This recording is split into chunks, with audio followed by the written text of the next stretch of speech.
is Ian Miller, Andrew Smith, what's going on, guys?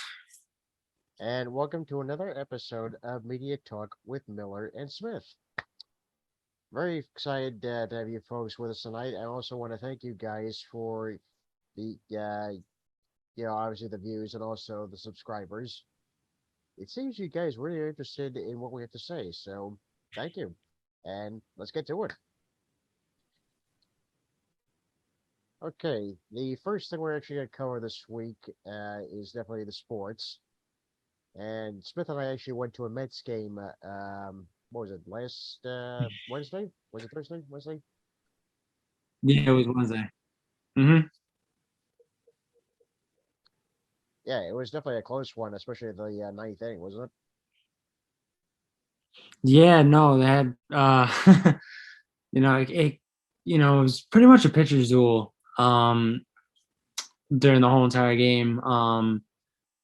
As most of you Mets fans know out there, Jacob DeGrom is back and on the mound. He pitched on Wednesday night, and he was, you know, everything the Mets could have hoped for that because overall he's such a great pitcher. Yeah, I mean, the injury bug has hit him a lot over the years, but when he comes back, when he's on that mound, it's you know, I'm a Yankee fan. All of you fans out there know that what we talked about last week or last episode, but mostly a baseball fan, Jacob DeGrom is just pretty much one of the best, not if one not you know and he just kept him in the game. He's just an all around great pitcher, and it was just a really, really great sight to see him live. And because I think actually that was actually my first time seeing Jacob DeGrom live at a Really? baseball game. So yeah, that was pretty fun as well. So it was a really great game, and it was a nail biter till the end. So Oh, it was that was fun. yeah, it was definitely a nail biter. Definitely had my white. There was definitely white knuckling it the whole time. I was like, geez, this is gonna be very close. And then all of a sudden, boom! Very exciting game. Very exciting game. Yeah, yeah, and most of the highlights, as all the Mets fans know out there, is of course Brandon Nimmo, who made that terrific catch, awesome catch, to rob a home run in center field, which was it got the fans pumped up, it got all the fans excited. It was even I was excited, making that catch. Him making that. Oh, that was actually pretty awesome to see as well. It was a hell of a catch. It really was because you really see catches like that rarely. But it was fantastic. Rarely, yeah, you do, but Yeah, it was a fantastic game. Really was. yeah, but Yeah. So let's talk about this for a second. What do you think is going to happen for the Mets going forward? well, it's a good question. I mean, with the Mets, I mean, they've obviously been struggling a little bit Mm, as of late. You know, they're one up, in the division right now behind the Braves, who is playing right now, as a matter of fact. So I haven't had a chance to take a look at the scores yet. Um, but they're one game up so far in the NL East. But again, they've been struggling. They've been struggling a lot lately. yeah. It's they up and down, but as the beginning of the season, they were hitting. They had a great manager in Buck Showalter, who knows his stuff, knows the analytics, knows pretty much a lot of baseball stuff. But towards the beginning, you know before the All-Star break, they were scoring runs, they were hitting, they were doing all this kind of stuff, with Alonso, um, Alonso hitting and Marte and all these guys. They, you know they've been you know they've been struggling now since the All-Star break, and going back and forth. But going forward, they got to start hitting. They got to start getting hits. They got to start getting runs now, and coming down the stretch, it's you got the final 2.5 weeks left in the season.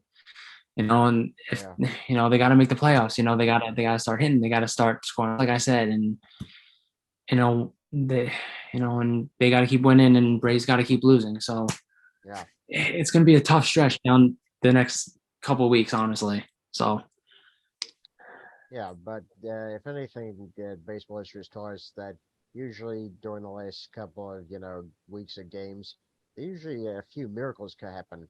So anything could happen. no, absolutely. I mean, you have a lot of miracles can happen in baseball. I mean, yeah, I mean, they could lose the division, which which we hopefully do not want to happen. But No, no, no. they could come out swinging. The next 2 weeks. They gotta, like I said, they gotta come out swinging. But like you said, anything can happen. So Yeah. they gotta get it. They gotta get together and they gotta hit. So Well, let's keep our fingers crossed, especially for all you Mets fans. Yankee fans, I am very sorry. Yeah, trust yeah, me. I mean, Yeah, appreciate that. But yes, for us Yankee fans out there, it's it's been tough. I mean, it's been a tough stretch. I mean, they've lost a lot of games since the All-Star break. There's really no they really can't find a groove right now. But the last two games, they've been hitting. They've been coming back. They've won two in a row. So they, they've got to keep doing what they're doing in the last two games. But they've dug it. They've dug a hole for themselves right now. They were up 15 games, before the All-Star break. mhm, And after the All-Star break, after the trade deadline, stuff happened. They started losing games. They started going downhill, and with with LeMahieu not hitting, and now Benintendi going down, they have pretty much all these injuries right now. And I think I looked at it the other day mhm. or this morning. I think they had pretty much 13 guys on the roster who is now hurt. Oh God. Yeah. And, pretty much Judge is really carrying this team right now. And Judge is having a career year MVP season right now. And, who knows what's going to happen in the future. But right now, his team right now. And, with, I don't even know how to describe it, but, with Stanton being hurt and coming back and not getting his timing right, and, so some of these errors they're making, it just can't happen now down two, 2.5 weeks, if down the line. I mean, they have to make, if they want to win the division, they gotta start playing clean. Like they gotta stop making errors, and they gotta start hitting the ball. So it's really been a tough 2 months. It really has. Yeah. Eh, it's gonna be a crazy next couple of weeks for sports fans. With the baseball season ending, we all know who's gonna come on top yet. We have some ideas, but we still need to see. I think at some point we're definitely gonna definitely cover the playoffs just to see what's gonna happen. So that's gonna Oh come yeah, up next. absolutely. We'll Yeah. yeah we'll cover the playoffs as um going on the air, and maybe we'll probably watch a game or something on there, Yeah, depending on what game is on, and we'll discuss it. So yeah. it's going to be a fun couple of weeks Oh, to see absolutely. to see how these standings play out. So it's going to be a lot of fun. Absolutely. Okay. Um, On to the other entertainment portion of this evening's episode. As many of you know, who have been following the Warner Brothers Discovery fiasco or scandal, as some have pointed out, Warner Brothers has decided Yeah. to cancel DC fandom this year. Why? Because they really have nothing to talk about. And why is that? Well, we've already said in the previous episode that they moved a lot of the release dates of the movies because they're in reshoots. They canceled a few of their shows, so that's why we're not getting the DC fandom. But here's the interesting thing, though: they still have CW shows. Why aren't we talking about that, Smith? Let's hear your thoughts about it. Did you say they stole the CW shows? Oh God! I'm sorry. Did not. Well, technically, no, no, no, no, no. They didn't steal the CW shows. My mistake, folks. They still have the CW shows to cover for DC fandom, but I'm guessing that it's just only those things that There they're you go. going to talk about. But thank you for pointing that out. But seriously, I what could are I your could I could thoughts? I could have sworn you said stole the CW shows. I'm like, wait, no, that can't be right. But they they still have the CW shows, yes. With the Flash still, as most of you all probably read when it came out, the Flash will be the final season. Um, and you have Superman and Lois, and then I'm sure Stargirl is still going to be on the Arrowverse, right? Yeah, that's still very much part of the Arrowverse. Okay. Yeah, so pretty much they cover all the CW shows on Fandom, and that's one of the reasons why I really wish they hadn't canceled Fandom, because you get all these go behind the scenes look at what they did in in them filming the current season, Mm. and then you get interviews, and then obviously you can't deny, like, they have the trailers coming out. So that's really what I look forward to. Also, they have trailers coming out on DC Fandom, which is why I look forward to DC Fandom every year. And I don't know, but my thoughts on it, and I know we've covered this a lot on this topic the past two episodes, but this in particular, fans come out and watch Fandom every single year since they've had it, and this might be one of the biggest losses of Warner Brothers Discovery. So I don't know. I mean, like we've said. I mean, we don't know what they're doing, or how they plan on fixing this whole entire thing. So I mean, that's my opinion on Fandom. I mean, all the things they've covered every year, like Batman, and all, like I said, Superman and Lois, and all the movies that are coming out. It's truly just a big loss. It is. But obviously, I think one of the main reasons is they have nothing really to talk about. Because you remember last year's they were covering obviously the Batman, that was a big one. They were also covering the Flash. We saw bits and pieces behind the scenes of Aquaman, and of course the Peacemaker series. But they also had the Suicide Squad video game, which we haven't even heard anything more about because that's been pushed back. So a lot of projects have been pushed back, so they have really Mhm. nothing to really talk about. And you're right, they did dig this hole for themselves, and Mhm. we still haven't seen an exit strategy of how they get themselves out of this hole. But only time will tell.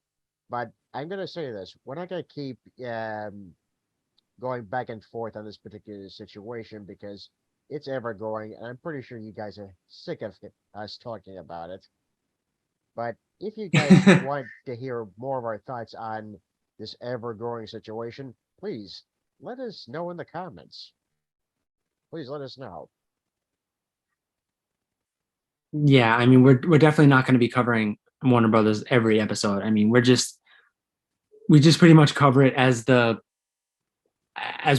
news comes in, I guess, and what we commentated on all the news and talk about it. But definitely not. Ian's right. I mean, we won't be covering the Warner Brothers every single episode, but just the No, major news coming out yeah, of it, yeah, coming out of it. So yeah, so just again, like Ian said, just leave the comments on the screen, and just let us know your thoughts about it, and we'll cover as much as we can.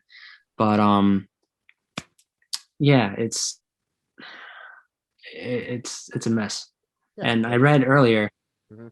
yeah, I read earlier that this is probably impossible, but they they want to try and find like a Kevin Feige type person to run Warner Brothers. I mean, Yeah, I don't think you can find another Kevin Feige out there that's no, doing a really great job with Marvel right now. yeah, and their recent, potential candidate, Dan Lin, had opt out for the position of being the head of the DC Films branch of Warner Brothers. Um, a lot of people thought he was a very controversial choice, mostly because he called the Snyderverse fans bots.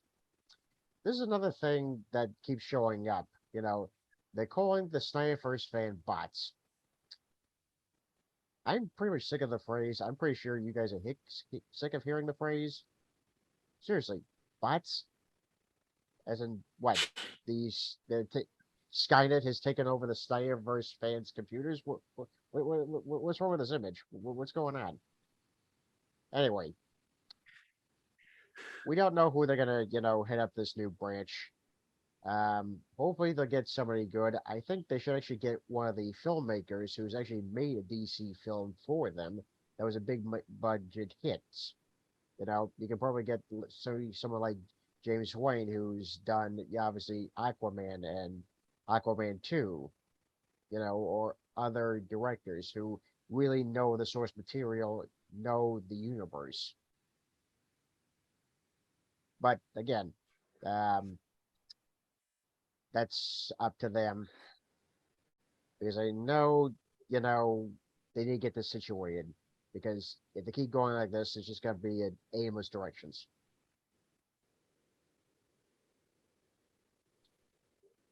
But yeah, like I said, we're not going to cover the Warner Brothers Discovery every episode. So let's just move on from this subject right now. Yeah, and I just want to give fans clarity on that. Is next week we will not be talking about Warner Brothers, but and I know you know what's coming up next week. So will be the Disney X. So we will be covering that as if we will either discuss it live as it happens, or we will just be covering everything that pretty much just happened at the convention. So we will give you fans a break for the Warner Brothers Discovery talk, and we're gonna keep on the Disney Expo for the next episode. So Yeah. that's gonna be a lot of fun to talk about. It's gonna be pretty interesting. Oh, So yeah, absolutely. Major stuff's coming out. I haven't heard anything specific yet, but we're gonna find out next week. So that's gonna be exciting. So look forward to that. Okay, another topic that we're gonna have tonight is video game adaptations. Now, this has boy, been kind of a controversial topic for a number of years now. because many of you have either seen these video game adaptations, in the theaters and been very vocal about your disappointment with a lot of them. But let's go through some of the good and the bad ones. Let's start with the good for a minute here. Now, as many of you have been following the Tomb Raider series, the first two Angelina Jolie movies obviously did not follow any specific plot elements from the games, but they did capture the spirit of the character. Would you agree to this, Smith? I would agree. Absolutely. Yeah. Yeah. I mean, yeah. I mean, there are some, like you said, there are some video game adaptations that were very critical, or some that turned out to be actually, pretty well done. I mean, like you said with the Lara Croft one. I mean, I specifically haven't played it myself, Mhm. but I mean, I saw like the reviews that it turned out pretty well, but again, I haven't really played it myself. What about you? What do you think? Well, with the first two Angelina Jolie films, I didn't play the Tomb Raider games of that era. I did play the recent ones, especially the 2013 film was specifically based on the first Hmm. reboot game. I want to say that movie Hmm. did follow the plot pretty carefully, and it did capture the spirit of that particular version of Tomb Raider. So I think it's one of those films that was very successful in doing that, not just capturing the story, but capturing the spirit of the characters. So I think that was Hmm. a little bit more well received than the Angelina Jolie movies. But you have to remember, Hmm. I treat the Angelina Jolie movies just as adventure films. Are they based on a video game character? Yeah, absolutely. But still, it's enjoyable. And they do capture the spirit, especially of that character. So I would call both all three entries of the franchise, even though they're different years, true to the characters, true adaptations. Yeah, no, of course. I mean, now let me just get your question on this just for a second. So, there was two Angelina Jolie movies, and then there was the one recently a few years ago with Alicia Vikander. Hmm. Um,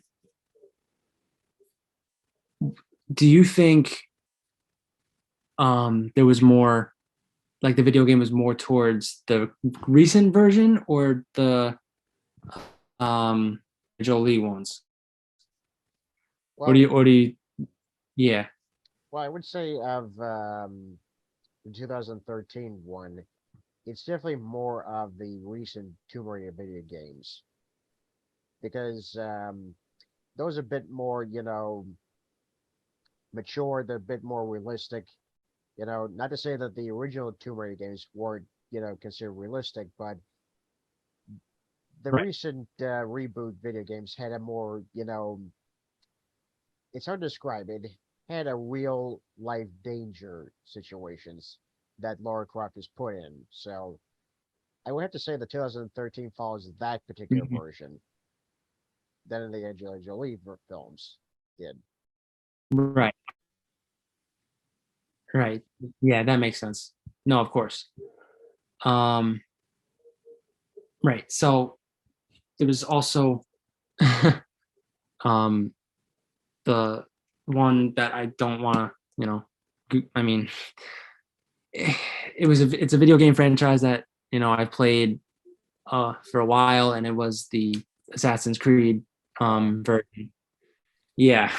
yeah, I mean, I saw the trailer of it, which, I thought would turn out pretty well, and then, I saw the reviews, and then it just it didn't really turn out too well. So for me, I never saw it. yeah. So that that I that could be one of the versions or adaptations that didn't really go over too well. Yeah, I will say I did play. I actually did play one of the games. Very, very exciting, intriguing games. Very history based. I will say, to my shame, I did watch the movie, but it was on FX. I watched it on FX. Do not hate me, people. It happened. I will say they got a lot of the game wrong. It was just it was bad. It was bad. Not the worst video game adaptation I've seen. Trust me, that's coming bit in a bit. That's coming in a bit. Now, it didn't. I saw familiar things. It didn't work. The execution just didn't work. Why do you think I never saw it? Why do you think I never paid money to watch it in the movies? Yeah, but not to take away from the cast and crew who actually made that movie because they're putting a lot of hours in there. You know, they're trying to make a film that Mhm. they hopefully they can be proud of, but unfortunately, it just didn't work Yeah. out. So I'm sorry, sorry, Assassin's Creed fans, if some of you like the movie. That's your own particular taste. That's fine. But would I call it the worst? No, I would not call it the worst.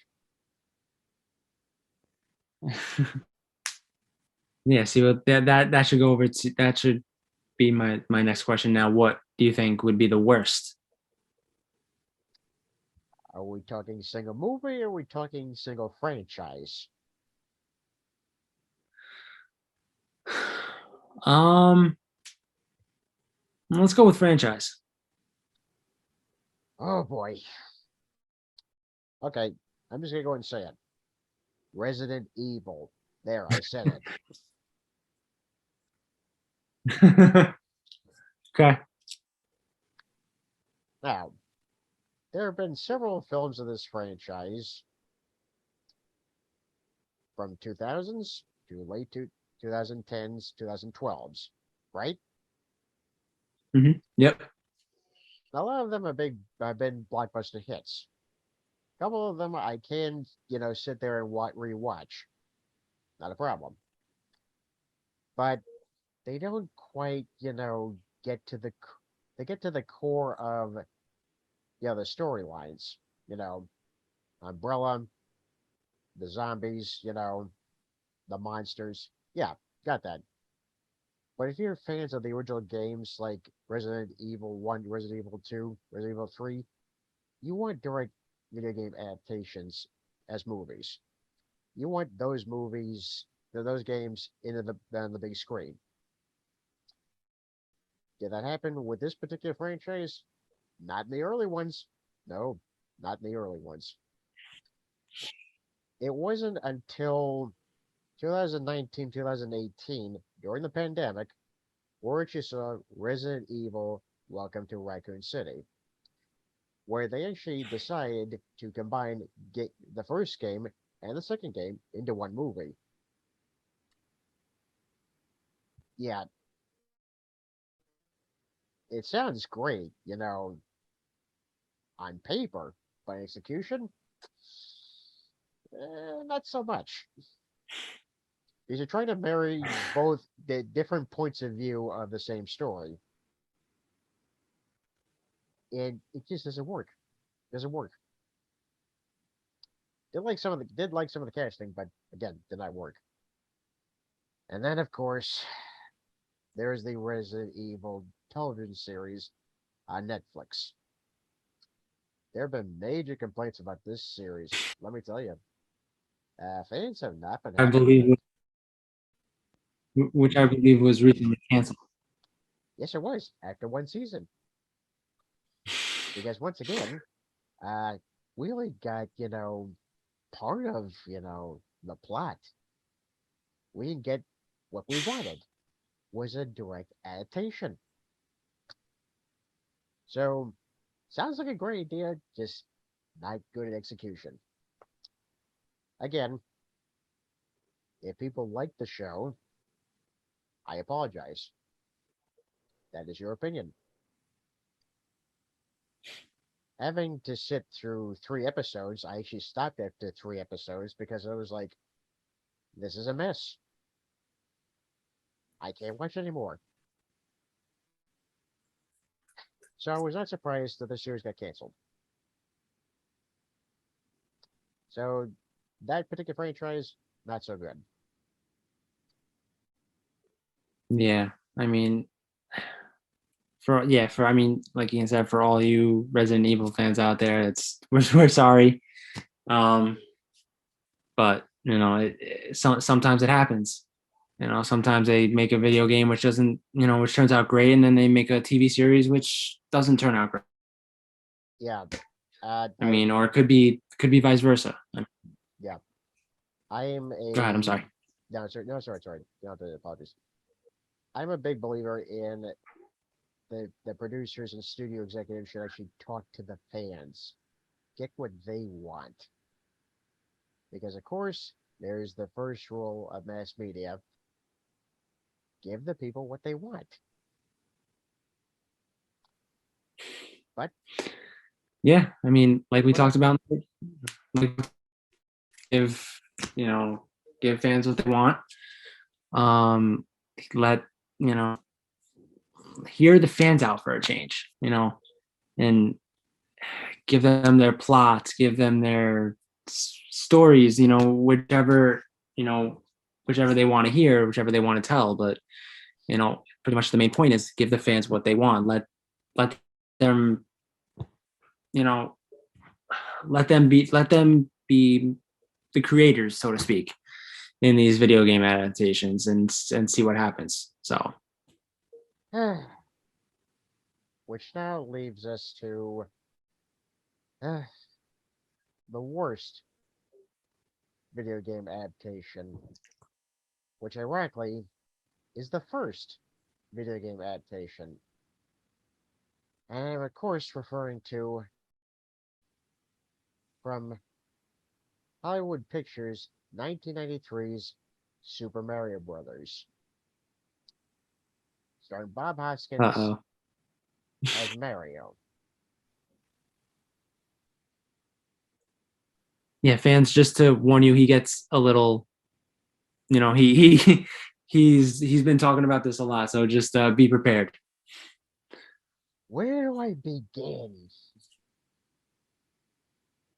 Where do I begin? And please note, folks, this was the movie that my own father took my brother Chris and I to the movies instead of seeing Jurassic Park because he felt Jurassic Park would be too scary for us. So, as many of you know, this movie was actually directed by a husband and wife team.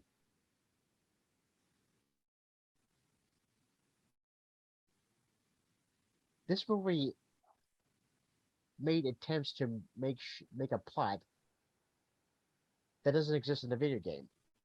If any of you played the Super Mario Brothers games in the 90s when the game came out, especially Super Mario World, there's no direct plot to follow. So they had to come up with ideas, come up with a plot just based off some of the games. But they had to invent one along the way. Oh, they had a budget of 48 million dollars. The box office returns were $39.9 million. The film was a bit over budget. So many things happened during the making of this movie. Poor Bob Hoskins had been injured several times during the course of this movie, the filming of this movie. I believe there was rumors of being electrocuted, almost stabbed.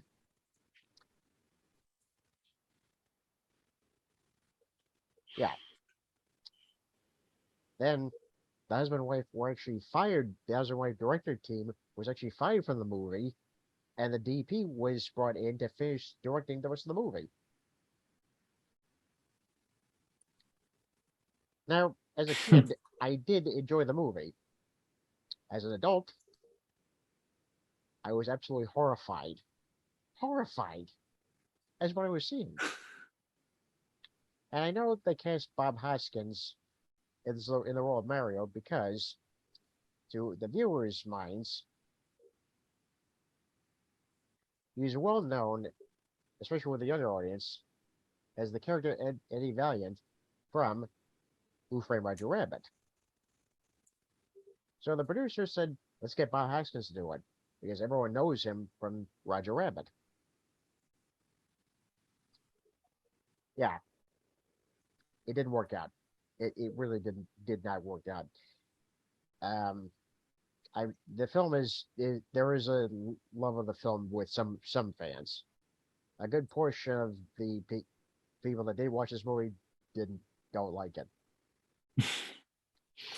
There was actually an edited version of the movie, yeah, out there somewhere, which I'm told is a better version than the theatrical version. I have not seen it yet, but I don't think I'm going to see it.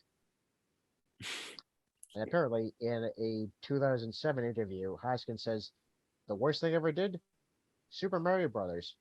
It was a nightmare. The whole experience was a nightmare. Yeah, I mean it got so many bad reviews. I mean from the video from I'm a huge fan of the video games, and I played them when I was a kid. So um yeah, to hear that, we to hear that the movie bombed so much, and it was disappointing after me being a fan of the games for so long.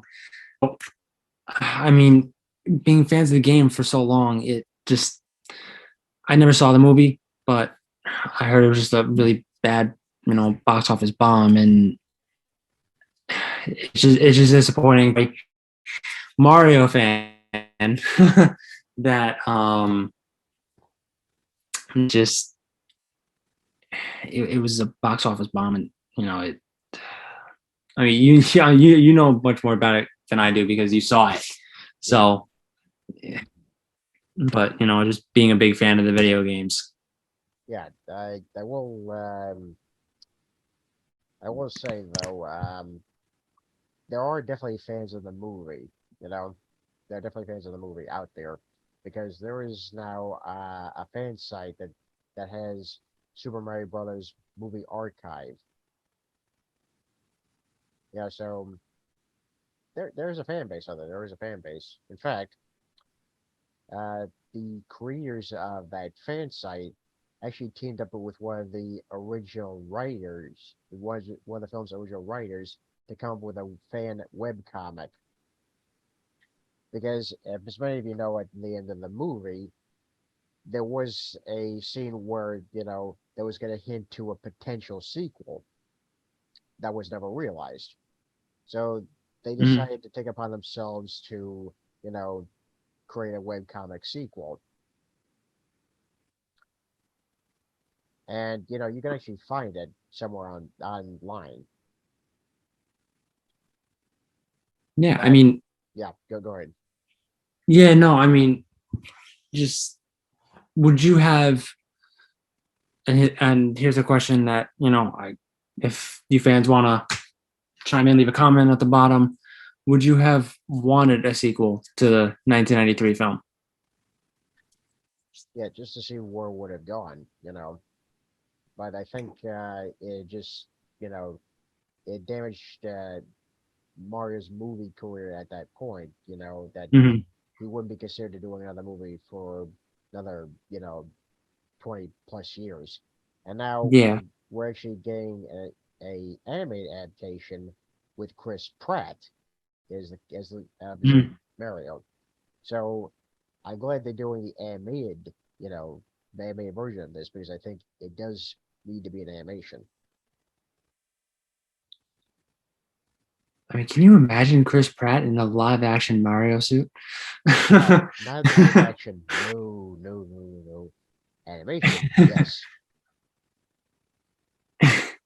I mean, because you would have Chris Pratt as a live action Mario in the Mario suit, and Charlie Day as Luigi, as a live action Luigi in that suit. I mean, personally, I can't see it, No, no. but Is Charlie Day attached to the movie? I'm pretty sure he's playing Luigi. That I could actually see. I could actually see that. Ask me why I asked Yeah, that. I'm pretty sure that he is playing Luigi. If I read that correctly a couple days ago. Mm. Okay, yeah. So you have Charlie Day as Luigi, and you have Jack Black playing Bowser. Oof. Yeah, and then you have um, Seth Rogen playing Donkey Kong. So that should be interesting. It's gonna be interesting to see that movie. But yeah, uh, I did actually like Bob Hoskins' performance as Mario. You know, but again, just the execution, it was just all over the place.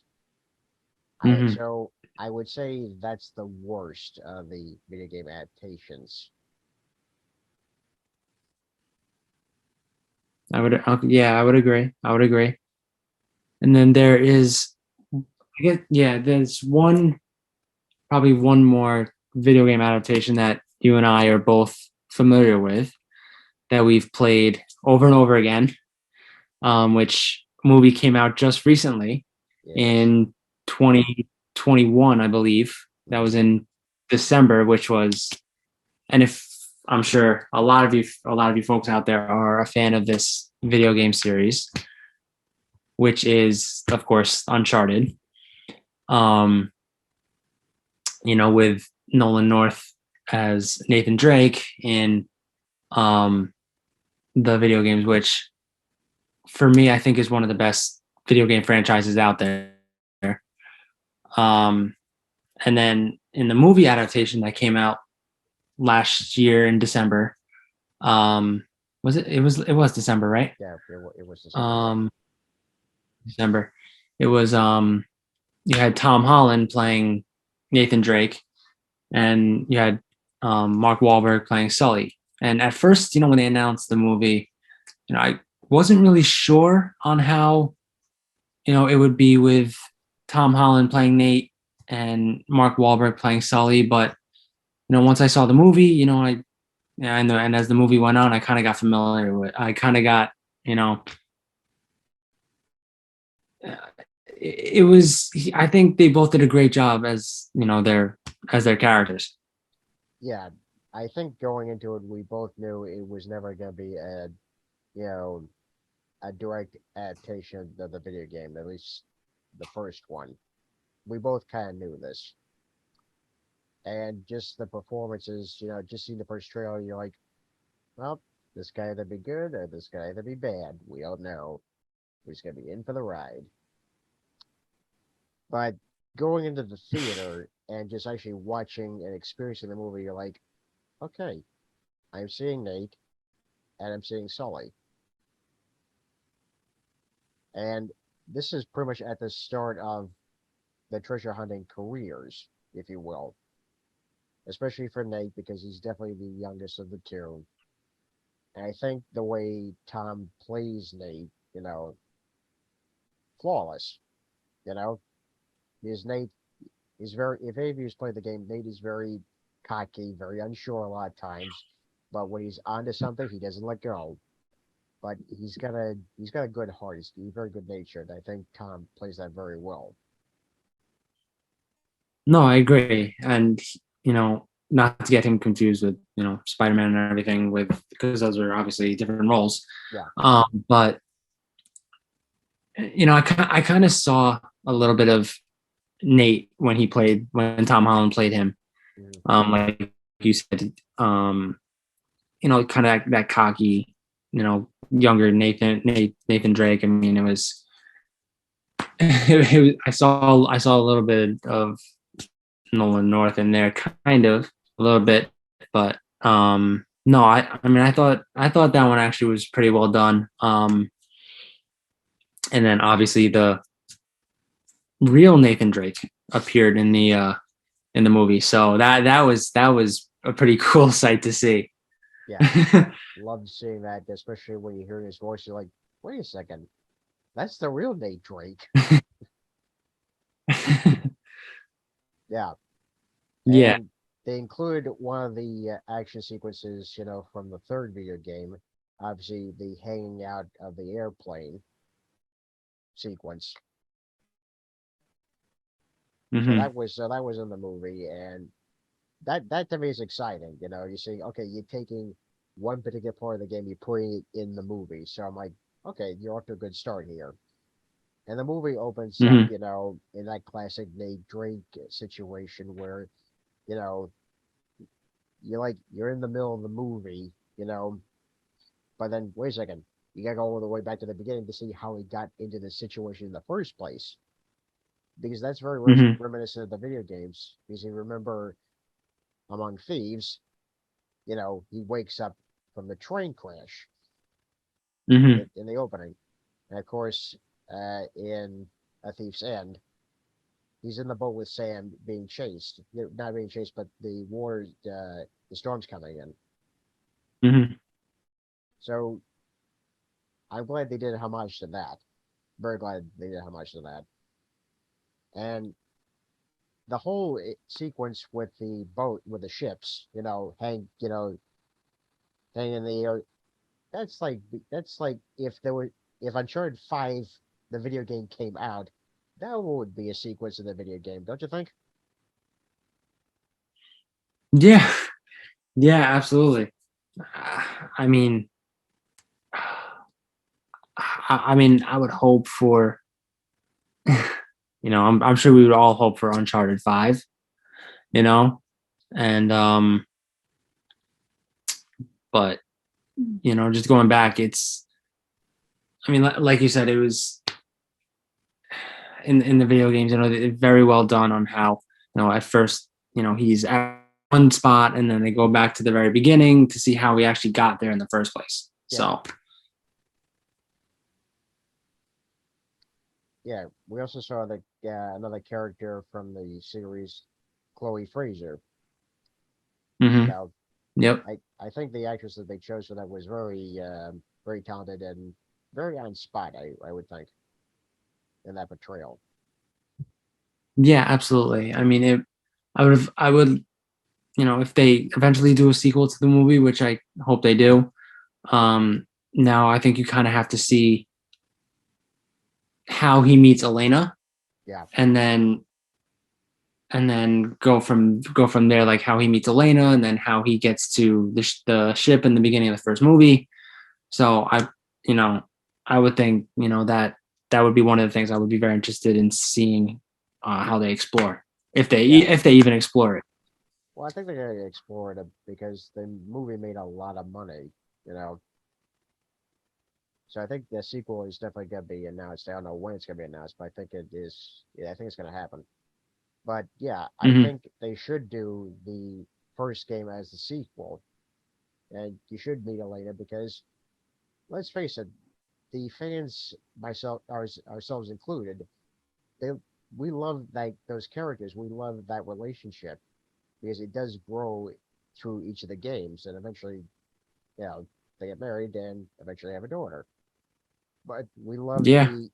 And another thing we love about the Uncharted games is very much character driven.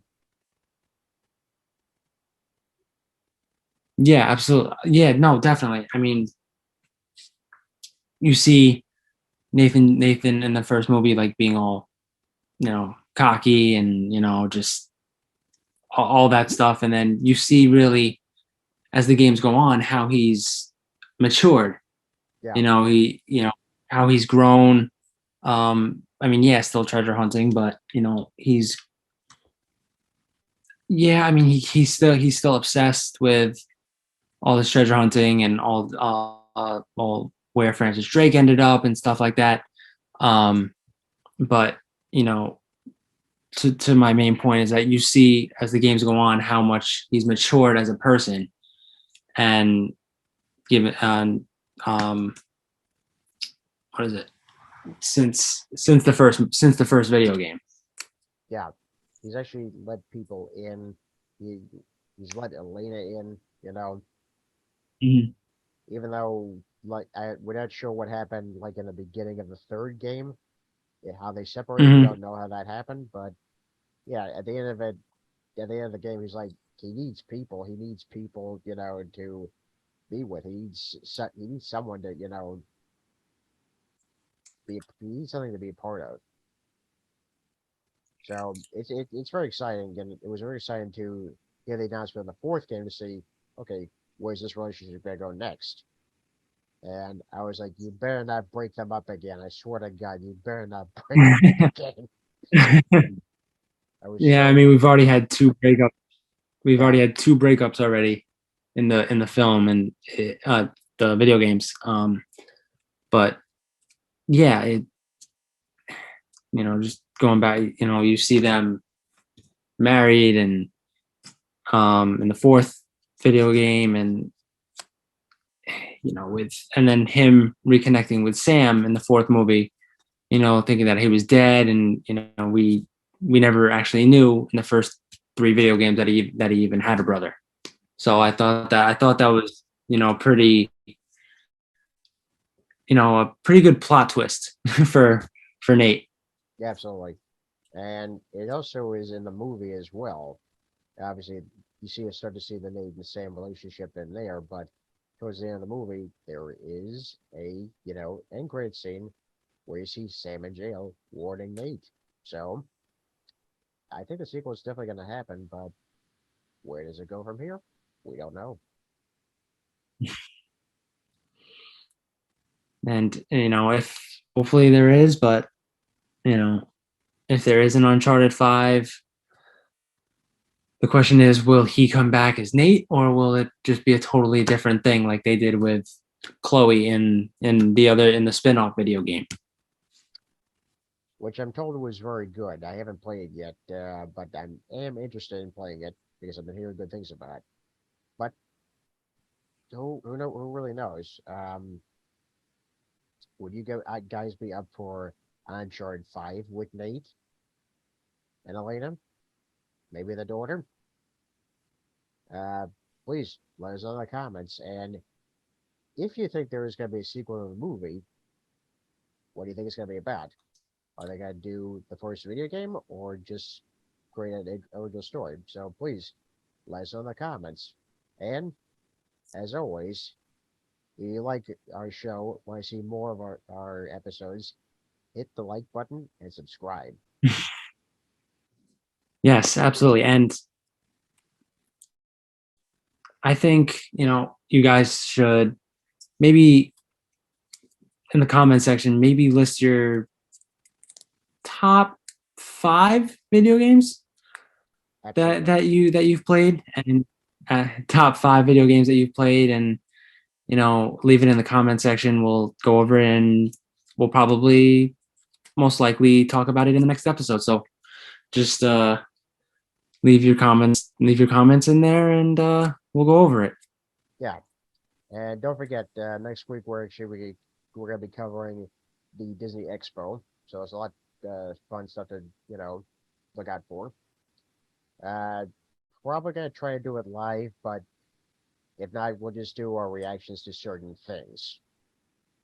You know, so keep an eye Yeah, out for that.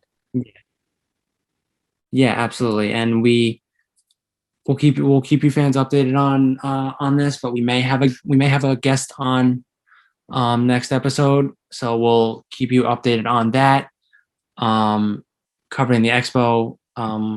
So we'll get take on it, and if we do it live or not, we'll keep you updated on that as well. So again, hit the subscribe button, hit the like if you want to see more commentary, and just us going back and forth with this. It's pretty fun.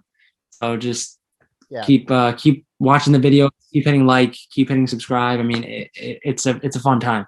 Yeah, absolutely. Because Smith and I actually do talk like this all the time. We talk about just the craziest subjects. Especially with today's topics. The entertainment world, but any topic. We just talk about anything. You know. But yeah, definitely fun stuff to look forward to going forward. Well, that's But yeah, also if there's a topic you want us to talk about, leave it in the comments, and we'll try to do our best to as well. So yeah, do yeah. And if you want to talk about the latest movies, obviously, and if you comic book readers, any thoughts on the comics, please let us know, and we'll try to give you our thoughts on it. Well, that's gonna be for us here on this episode. I'm Ian Miller, I'm Andrew Smith. and this has been Media Talk with Miller and Smith. Have a good night, folks. Good night, guys. If you'd like to follow us on YouTube, just hit that like button and subscribe.